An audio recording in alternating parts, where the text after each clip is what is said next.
Oke, selamat bertemu kembali adik-adik sekalian. Kita lanjut materi kita di dalam ekonomi makro tentang prestasi ekonomi. Nah, prestasi ekonomi dikatakan menjadi prestasi apabila terjadi kemakmuran, terjadi pertumbuhan, terjadi produktivitas, pemberdayaan, dan terpeliharanya lingkungan hidup. Nah, ini salah satu beberapa indikator yang memang sudah pasti dalam suatu perekonomian di sebuah negara. Nah, dikatakan sebuah negara itu memiliki prestasi apabila terjadi poin-poin berikut ini. Nah, saudara-saudara sekalian, prestasi ekonomi saat ini mungkin susah kita temui di setiap negara akibat dari pandemi COVID-19. Nah, oleh sebab itu kita juga harus memperhatikan beberapa yang penting, yaitu inflasi. Inflasi adalah kenaikan harga barang-barang yang bersifat dan terjadi secara terus-menerus. Nah, ada beberapa komponen di dalam inflasi. Yang pertama, kenaikan harga. Kenaikan harga ini yang biasanya harganya 1.000 naik bisa menjadi 100%. Nah, dan bersifat umum, bukan hanya di satu tempat, tetapi di tempat lain juga terjadi seperti ini. Nah, dan poin kata kuncinya yang paling penting adalah berlangsung secara terus-menerus, bukan hanya 1 hari, 2 hari, bukan hanya 1 bulan, bahkan terjadi berbulan-bulan. Nah, itu yang dimaksud dengan terus-menerus.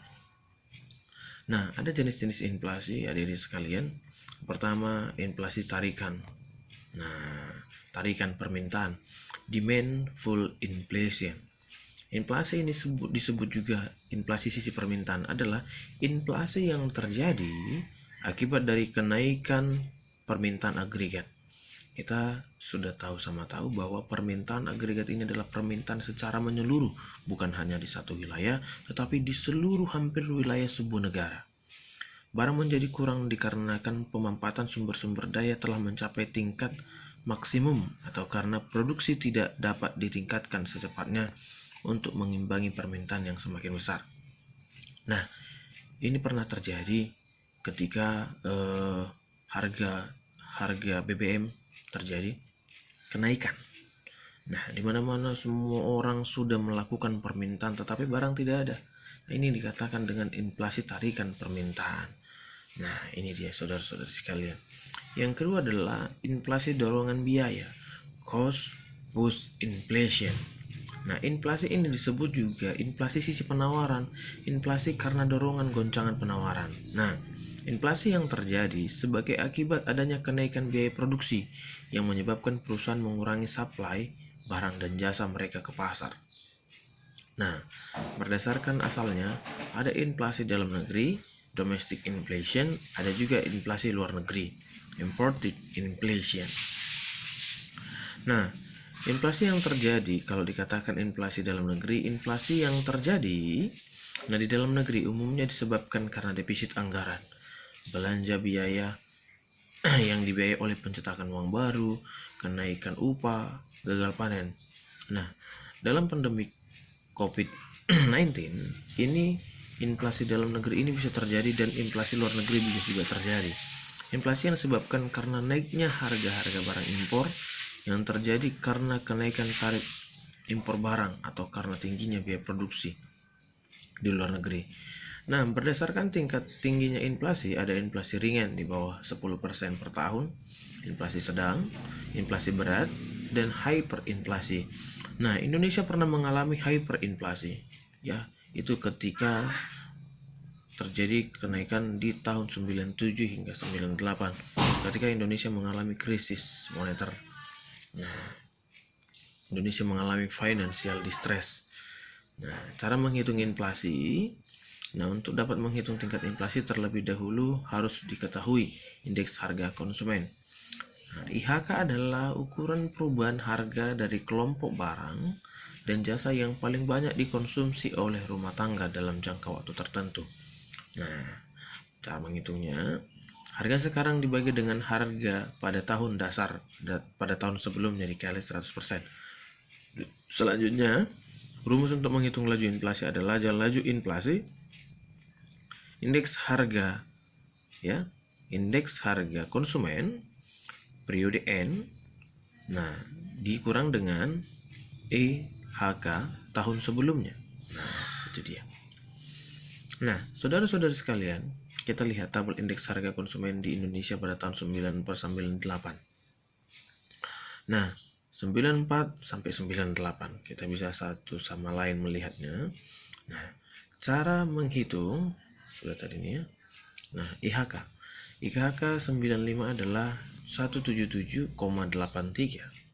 IHK 95 177, ini dia ya, saudara-saudara sekalian. IHK-nya 177,83. Perubahan IHK-nya berapa? Kita lihat.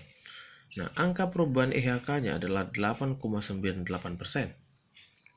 Berarti selama periode 94 hingga 95 telah terjadi inflasi sebesar 8,98%, diperoleh dengan perhitungan sebagai berikut. Inflasi tahun 95, IHK dikurang IHK dikurang 1, dibagi dengan IHK dikurang 1 atau periode sebelumnya dikali 100% ya. IHK periode sebelum 95 adalah 94 ini dia ya. Ini 94. Maka 177,83 dikurang tahun 94 berapa? Ini dia 163,17. Ini dia. Dibagi dikali 100%, sehingga dapat hasilnya adalah perubahan ini nih. Perubahan IHK-nya 8,98%. Berarti selama periode 94 dari kurun 95 telah terjadi inflasi sebesar 8,98%. Itu dia. Jadi ini perhitungan tabel indeks harga konsumen di Indonesia tahun 94 sampai dengan 98. Saudara-saudari sekalian, saya memberikan tugas kepada Anda mencari tabel indeks harga konsumen di Indonesia tahun 2010 hingga 2018. Tahun 2010 hingga tahun 2018 buat dalam bentuk IHK, dalam bentuk akhir periode, buat dalam bentuk IHK juga. Bagaimana perubahan IHK-nya berdasarkan menggunakan rumus yang ini. Satu persatu Anda buat. Oke. Untuk mencari yang ini, dan mencari yang seterusnya hingga 2018. Saya ulangi. Anda mencari tabel indeks harga konsumen IHK di Indonesia dari tahun 2010 hingga tahun 2018. Buat seperti ini, akhir periodenya berapa, buat IHK-nya. Nanti ini akan Anda isi dalam tabelnya berdasarkan perhitungan cara seperti ini. Oke, hingga tahun 2018. Inilah dulu materi kita untuk hari ini. Saya harap saudara-saudari sekalian, adik-adik saya dalam kondisi sehat. Jangan lupa menjaga kesehatan dan jangan lupa memperlakukan PSBB. Jangan keluyuran kemana-mana. Oke? Kalau bekerja, hati-hati, jaga keselamatan, jangan lupa pakai masker. Oke? Sampai jumpa adik-adik sekalian. Selamat pagi untuk anak pagi dan selamat sore untuk anak sore. Sampai jumpa. Terima kasih.